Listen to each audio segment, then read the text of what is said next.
आज हम ward number 26 में जतिन गुप्ता जी के यहाँ पर आए हैं। साथ ही जम्मू जिला के सेक्रेटरी घोषित होने पे जतिन जी को बहुत बहुत बधाई। धन्यवाद भाई जी। सर, जैसे कि आज ही जो है 5 राज्य के इलेक्शन के जो है रिजल्ट घोषित हुए हैं, जिसमें 3 राज्य ऐसे हैं, पौंडीचेरी, तमिलनाडु और वेस्ट बंगाल, जिसमें बीजेपी जो है क्लीन स्वीप कर रही है। सर, उसके बारे में क्या कहना चाहेंगे सर?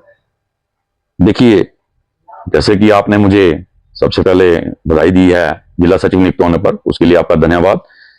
और जैसे कि आपके कह रहे हैं कि 3 राज्यों में बीजेपी क्लीन स्वीप वो कर चुकी है और बहुत ही अच्छे मार्जिन के साथ बीजेपी वेस्ट बंगाल में भी सरकार बनाने जा रही है आने वाले दिनों में। नतीजे जो हैं वो बहुत ही मनमोहक हैं, क्योंकि आपने देखा होगा रिकॉर्ड मतदान हुआ है इस बार बंगाल में 92.47% के करीब, जो कि सत्ता के विरोध में लहर दिखाने की पहले ही दिखा चुका था प्रभाव कि ये एंटी इनकम्बेंसी गवर्नमेंट के खिलाफ आ रही है। सर, जैसे कि वेस्ट बंगाल में ममता बनर्जी जी, इनके इलेक्शन का इतिहास बहुत ही बुरा रहा है। जब भी इलेक्शन होते हैं वहां दादागिरी वगैरह जो बहुत ज्यादा गुंडागर्दी चलती है। इस बार केंद्रीय सुरक्षा बल बहुत ज्यादा भारी मात्रा में तैनात किए गए थे, ताकि जो है कोई भी डेथ वगैरह ना हो, कोई भी दंगा वगैरह ना हो। और जिस तरह से वो बार बार बोलते थे कि हम जो है जीत के आएंगे, लेकिन इस बार जनता ने जो है क्लियर मेजोरिटी बीजेपी को दी है। इसके बारे में आप क्या कहना चाहेंगे सर? देखिए, बीजेपी पार्टी जो है वो विश्व की सबसे बड़ी पार्टी है।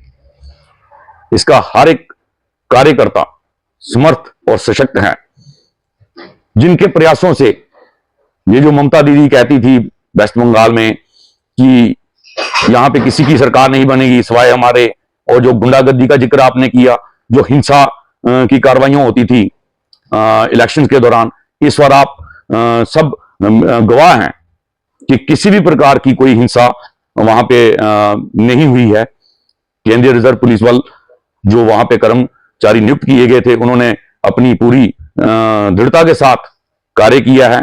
किसी भी प्रकार की छिटपुट, देखिए छिटपुट घटनाओं के भी नहीं हुई है, जो अब बड़ी हिंसात्मक कार्रवाइयां जो होती थी उनके अलावा छिटपुट घटनाएं भी नहीं हुई हैं। और जब रिकॉर्ड मतदान हुआ है तो ये दर्शाता है कि ये पारदर्शिता के साथ और पूरी न्याय संगति के तहत इलेक्शंस हुए हैं। रही बात बंगाल में टीएमसी के दौर की, ममता जी के दौर की, तो देखिए भारतीय जनता पार्टी इस बार फुल मेजॉरिटी के साथ अगर बंगाल में सरकार बना रही है तो उसके पीछे कुछ कारण भी हैं। जैसे वोटों का ध्रुवीकरण हो गया है। उत्तर बंगाल और सीमावर्ती जिलों में बीजेपी की पकड़ बहुत ही मजबूत रही इस बार।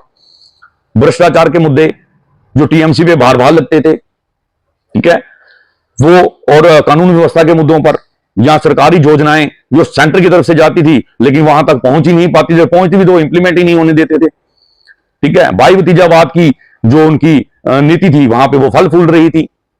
तो इस बार जनता ने बहुत ही प्यार उबारते हुए बीजेपी को सत्ता में लाया है और संगठनात्मक मजबूती जो वहां पे हमारे शुभेंदु अधिकारी जी के भाजपा ने ग्रामीण क्षेत्रों में पकड़ी है, उसके भी रिजल्ट देखने में।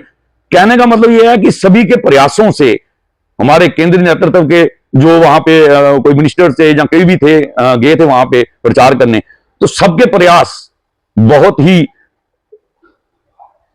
जबरदस्त रहे, जिसका जहां वहां की जनता ने स्वागत किया और इस बार बहुत प्रचंड रूप से भारतीय जनता पार्टी की जीत को वहां पर, जीत का परचम वहां पे ला रहा है।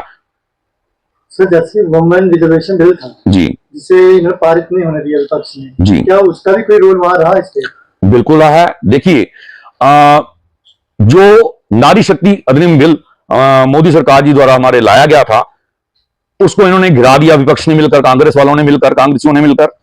तो उसके बाद भ्रांतियां फैलाना शुरू कर दी कि नहीं जी ये डिलिमिटेशन बिल था, फलाना था, ढिमका था। ऐसा नहीं होता है। देखिए, नारी शक्ति कोई पर्टिकुलर एक सेक्शन के लिए नहीं कहा जा रहा था, सभी नारियों के लिए कहा जा रहा था कि उनको 33% रिजर्वेशन दी जाए। फिर ये कहने लगे भ्रांतियां, नहीं जी हमने 2023 में पास किया है, उसको लागू कीजिए। कहने का यह मतलब है कि अगर उन्हीं 543 में से कर सकते थे, तो अब जैसे जैसे परिवार बढ़ता है तो वैसे वैसे जिम्मेवारियां बढ़ती हैं। भारत देश में कितने 29 राज्य अगर हैं तो कितने सांसद हैं? अगर वहां पे जो नारी शक्ति का भी योगदान बीच में आएगा, 200-250-300 सीटें बढ़नी थी, तो क्या वो जब योजनाओं का विस्तार करना होता है, जब उनका इंप्लीमेंटेशन की बारी आती है, तो उसी हिसाब से किया जाता, ताकि नारी शक्ति जो आगे बढ़ती। आज नारी शक्ति कहां नहीं है? आप देखिए, कंधे से कंधा मिला के चल रही है पुरुष के साथ, फाइटर जेट चला रही हैं लड़कियां, ठीक है। लेकिन ये कांग्रेस की घृणित सोच है कि नारी जो है, वो औरत जो है, वो घर में चूल्हे चौके तक ही सीमित रहे, इसके अलावा वो आगे ना बढ़ पाए। कांग्रेस पार्टी एक राजनीतिक पार्टी ना कहते हुए उसको एक हम पारिवारिक पार्टी कह सकते हैं कि सोनिया गांधी बनेंगी, फिर राहुल बंदे किसी और को बनाएंगे, फिर वो उठेगा, फिर दूसरा बनाए। भारतीय जनता पार्टी का जो है वो कार्यकाल आप कभी से भी देख लीजिए, यहां पे से छोटा कार्यकर्ता भी जो है वो एक अच्छी सी पोजीशन पे आके काम करता है। भाई भतीजावाद की कोई जगह नहीं है। रही नारी अधिशक्ति विनियम जो इन्होंने गिराया है, तो ये इनकी रूढ़िवादी सोच है कांग्रेस की और अन्य विपक्षी दलों की रूढ़िवादी सोच कि औरत आज भी घर में चूल्हा चौका करती रहे। ये इस बात से भी नहीं समझ पाए कि औरत अगर शांत रूप है तो वो दुर्गा है, और अगर वो अपने प्रभाव में आती है तो वो रणचंडी का रूप भी धारण कर सकती है। इन्हीं चीजों का जो है इंपैक्ट बंगाल में भी पड़ा हुआ है। बंगाल की जनता को भी समझ आया है कि क्या नारी को शक्ति को पीछे कौन कर रहा है। हमारे माननीय यशस्वी प्रधानमंत्री नरेंद्र भाई मोदी जी जो दिन रात प्रयास करते हैं कि नारियों के लिए सशक्तिकरण हो, तो ये विपक्ष की पार्टियां क्या साबित करना चाहती हैं? किस तरह का इनकी सोच है? नकारात्मक सोच कह सकते हैं आप, जो अभी भी औरतों को पिछड़ा वर्ग समझती हैं। सर, जैसे कि ये इलेक्शंस जो हैं, इसका इम्पैक्ट सर क्या पंजाब और जम्मू कश्मीर में आने वाले जैसे कि निकाय चुनाव है, डीडीसी है, उस पर भी पड़ेगा सर? आप क्या देखते हैं सर? बिल्कुल, देखिए, मेरा व्यक्तिगत मानना है कि बिल्कुल पड़ेगा, पढ़ना भी चाहिए, क्योंकि ये जो प्रचंड जीत जो भाजपा की 3 राज्यों में दिखी है, तो अब जो भारत की जनता है वो जागरूक हो चुकी है, ठीक है। वो समझती है कि हमारे हक में क्या है और हमारे हक में क्या नहीं है। खासकर युवा जो हैं वो पढ़े लिखे हैं, समझ रहे हैं। रही बात, आप कहते हैं कि क्या इन इलेक्शंस का जम्मू कश्मीर के निकाय चुनाव हो गए या बीडीसी डीडीसी आने वाले चुनाव पड़ेगा? बिल्कुल पड़ेगा। और भारतीय जनता पार्टी ऐसी पार्टी है जो ये सिर्फ इलेक्शंस के समय ही नहीं एक्टिवेट होती है। हमारा 24/7 हर कार्यकर्ता 24/7 फील्ड में रहता है, काम करने के लिए तत्पर रहता है, पूरी डेडिकेशन के साथ काम करता है। कोई किसी भी प्रकार का जो द्वेष है वो हमारे कार्यकर्ताओं में नहीं होता है एक दूसरे के लिए। अनुशासन में रहने वाली पार्टी है बीजेपी पार्टी।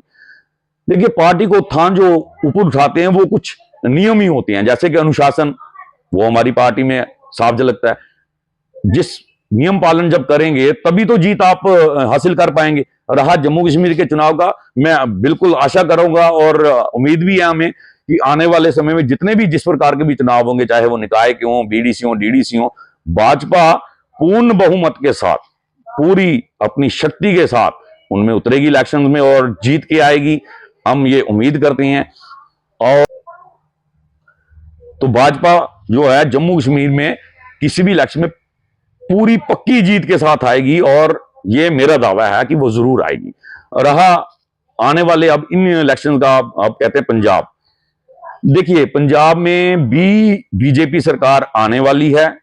आप देखेंगे जिस तरह का सुपड़ा बंगाल में साफ हुआ है ना टीएमसी का, उसी प्रकार से पंजाब में भी बीजेपी भारतीय जनता पार्टी आएगी, और वहां पे भी नारे लगेंगे कि राज तिलक की करो तैयारी, आ रहे हैं भगवाधारी।